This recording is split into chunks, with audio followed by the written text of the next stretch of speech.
Banks spent decades trapping black families in a cycle of debt. Yet in the 1960s, thousands of black men paid for every car, home, and appliance with cash, shutting the door on creditors entirely.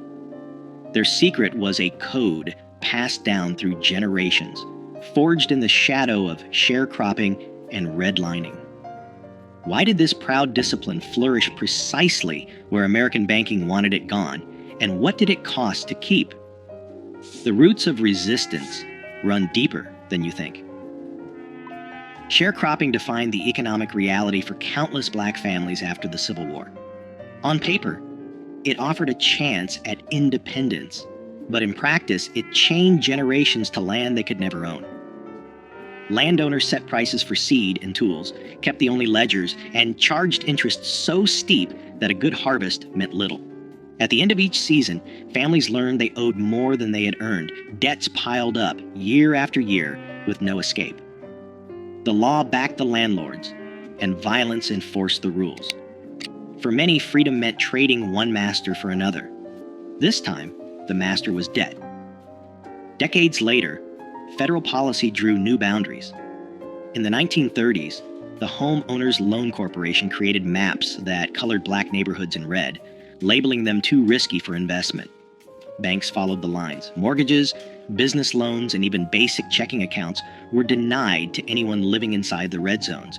The GI Bill, celebrated for building the white middle class, offered little to black veterans. Only 2 out of more than 3,000 VA-backed home loans in Mississippi in 1947 went to black applicants. In cities across America, home ownership became a distant dream. By 1960, just 38% of black families owned their homes, compared to 64% of white families. The price of a loan, if one could be found, often came with higher rates, more fees, and the constant threat of repossession. These policies did more than block access to credit. They taught that borrowing from banks could mean losing everything. Wages could be garnished for a missed payment. A single late bill could bring public shame or eviction. Families learned to distrust official promises and to see debt as a danger, not a tool. The lesson passed from parent to child. When you owe, you are not free. Cash became the shield. Every dollar seed was a step away from the trap. In the shadow of these systems, a code of self-reliance grew, not out of myth, but out of necessity. The discipline to avoid debt was not just pride, it was protection against a world built to profit from black hardship. A father stands at the counter, bills stacked in his hand, eyes steady as the salesman counts every dollar. No loan paperwork, no interest rates, just the slow, deliberate handoff of hard-earned cash. In kitchens across the country, this scene played out for refrigerators, washing machines, even used cars, anything big enough to threaten the family's security if it came with a monthly bill. The ritual was the same, months, sometimes years, of saving, each payday bringing the goal closer. The cash might be hidden in a coffee can, tucked behind flour in the pantry, or slipped beneath a loose floorboard. On the day of the purchase, children watched as fathers smoothed out creased bills that had passed through too many hands to count. Each dollar carried the weight of sacrifice, a skipped treat, an extra shift, a winter coat handed down one more season. Ownership meant more than pride. It meant safety. A car paid in full could not be repossessed after a missed payment. A refrigerator bought outright kept food cold, no matter what happened at work. The family's roof stayed over their heads because there was no mortgage for a bank to call in. The lesson was clear. If you could not pay cash, you waited. Debt was not just a number. It was a risk, a lever someone else could pull to take away what you had built. Stories passed down in living rooms and on front porches told of neighbors who lost everything over a single missed payment. The warning was woven into every decision. Don't owe nobody. Fathers taught sons to count their bills twice, to demand a receipt, to walk away from any deal that required a signature promising money not yet earned. Even the smallest purchases came with a sense of ceremony. The act of paying in cash was a declaration. No bank, no landlord, no creditor could claim a piece of what was yours. The discipline ran deep. No matter how tempting the new model or the salesman's pitch, the answer stayed the same: cash on the barrel or nothing at all. This was not stubbornness for its own sake. It was protection, passed down from men who had seen what happened when debt crept in. The pride in ownership was quiet, but fierce. Each paid-off possession was proof that freedom could be claimed, $1 at a time. Every household had its own system, but the kitchen drawer was sacred.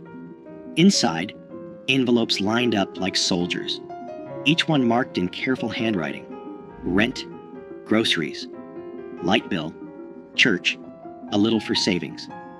On payday, mothers sat at the table with stacks of cash, counting out each dollar by hand. No calculators, no bank statements, just memory and discipline. The ritual never changed. She would break the bills, fold them once, and slip them into their envelopes. If the grocery envelope ran low, meals got simpler. If the rent envelope was full, a sigh of relief might escape, but never a celebration. Money for treats or new shoes waited until every envelope had what it needed. Children learned early not to touch those envelopes. The lesson was clear: each dollar had a job, and every job had to get done before anyone could think about extras. Sometimes a few bills got tucked away in a spot only she knew, behind a jar of beans, under the lining of her purse. Inside a book no one would open. That was emergency money. It was not for spending. It was for when the heater broke, or the landlord came around 2 days early, or a cousin needed bus fare home. Neighbors swapped stories about the best hiding spots, but the method was always the same. Never let money slip through your fingers. Never let a bill go unpaid. If an envelope emptied before the next payday, the answer was simple: you waited. No borrowing, no pleading with the store for credit. Credit was a trap, and mothers knew it. The empty envelope was a warning, not an invitation to spend what you did not have. This was more than thrift. It was a code. The envelopes kept the family safe, 1 week at a time. A new coat or a Sunday roast came only after the rent and lights were covered. The rules were strict, but they kept the wolves from the door. Children grew up watching, learning that every purchase was planned, every expense measured. The kitchen drawer, with its stack of envelopes, was the real bank, the only one that could be trusted. The layaway counter at the local department store was a familiar stop for families who refused to risk what little they had on credit.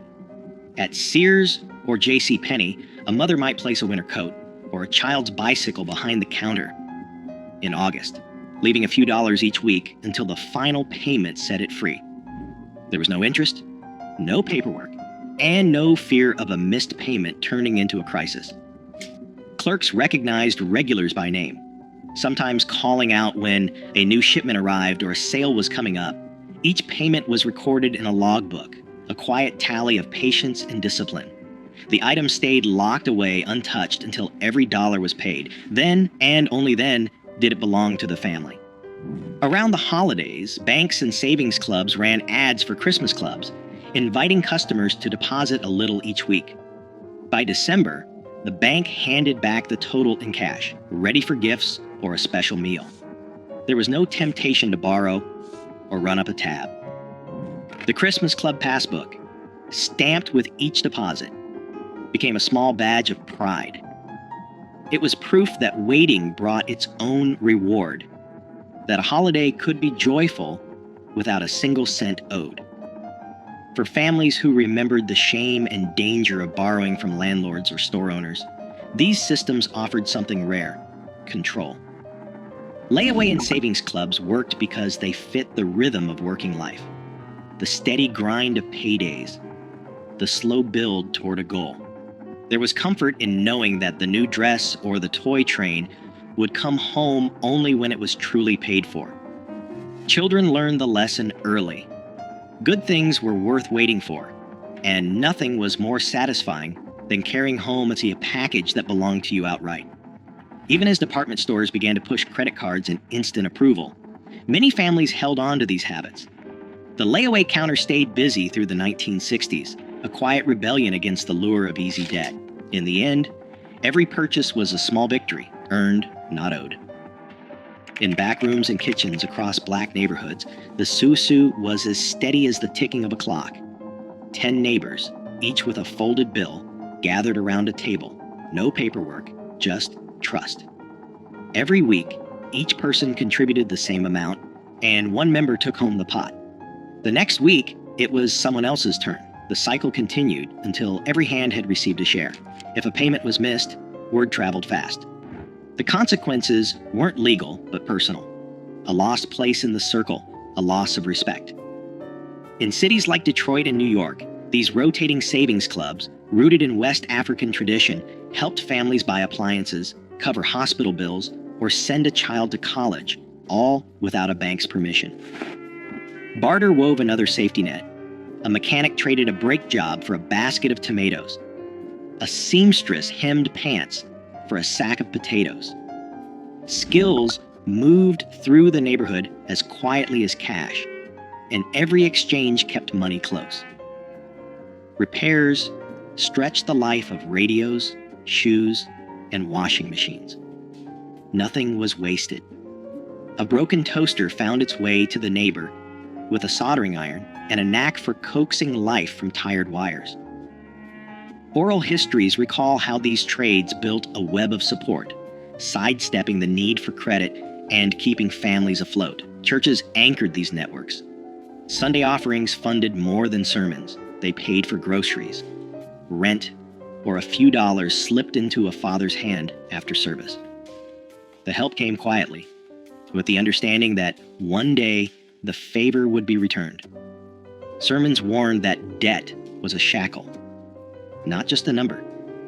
The church's aid was both spiritual and practical, reinforcing the lesson that freedom meant living within your means. Insurance agents from North Carolina Mutual and Atlanta Life walked door to door collecting dimes and debit books. These small premiums bought peace of mind, a dignified funeral, a cushion for hard times. The agent knew every family by name. Miss a payment, and the agent returned, not with threats, but with concern. Accountability ran both ways. Each system, susu, barter, church, insurance, rested on a single rule: take care of your own. Pride in these arrangements ran deep, proof that even when banks shut their doors, black families could build wealth, protect each other, and remain free from debt. Credit offers began arriving in mailboxes, thick envelopes promising instant approval, and a line of credit with no questions asked. The language was slick: buy now, pay later, no money down, just sign and take it home. Department stores and national banks, locked out of black neighborhoods for decades, now saw a new market. They sent out applications by the thousands, sometimes addressed to resident or occupant, hoping to catch anyone willing to bite. The numbers looked tempting: a bank AmeriCard with a $500 limit, a Sears card for new appliances, a department store line for back-to-school clothes. But the fine print told a different story. Interest rates hovered at 18%, sometimes higher. Annual fees chipped away at any savings. Miss a payment, and penalties stacked up fast. Late fees, higher rates, even threats of wage garnishment.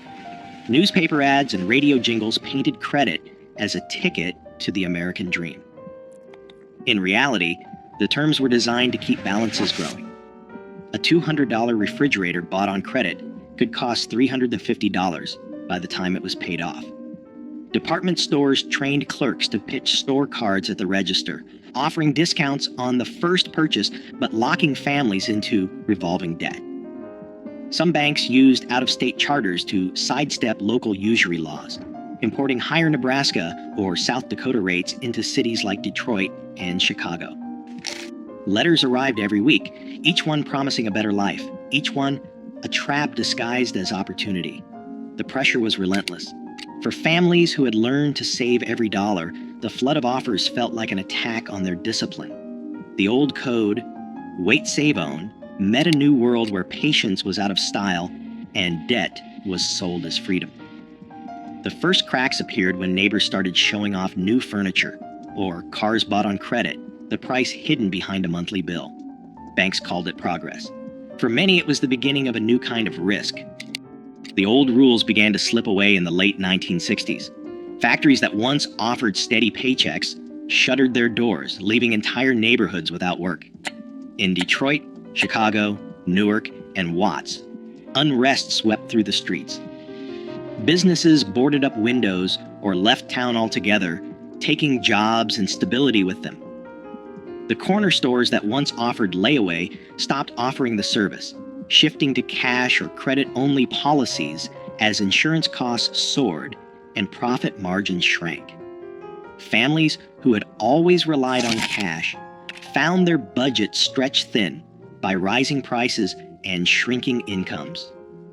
Savings, hidden in coffee cans and envelopes, vanished quickly when paychecks stopped coming. The Susu circles, once tight and reliable, struggled as members lost jobs or moved away. Even the church, a last line of defense, faced dwindling offerings as more families needed help than could give. The safety nets that had protected generations began to fray. Some men took on odd jobs or hustled for cash, but the steady grind that had made saving possible was gone. The discipline that had kept debt at bay became harder to sustain when every dollar was needed just to get by. Temptation grew as neighbors, desperate to replace what was lost, began to accept the credit cards and easy loans that filled mailboxes. The old warnings, never owe, never sign, faded under the weight of layoffs and closed factories. What had once been a badge of pride, living debt-free, felt less like a choice and more like a memory. The habits of patience and self-restraint, passed down for decades, were tested by forces no envelope system could hold back. In the space left by lost jobs and broken trust, debt began to creep in.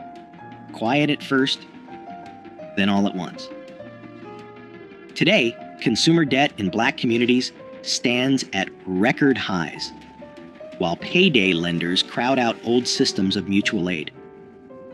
The strategies once born of necessity now hold a blueprint for financial resilience, especially as predatory credit adapts with every decade.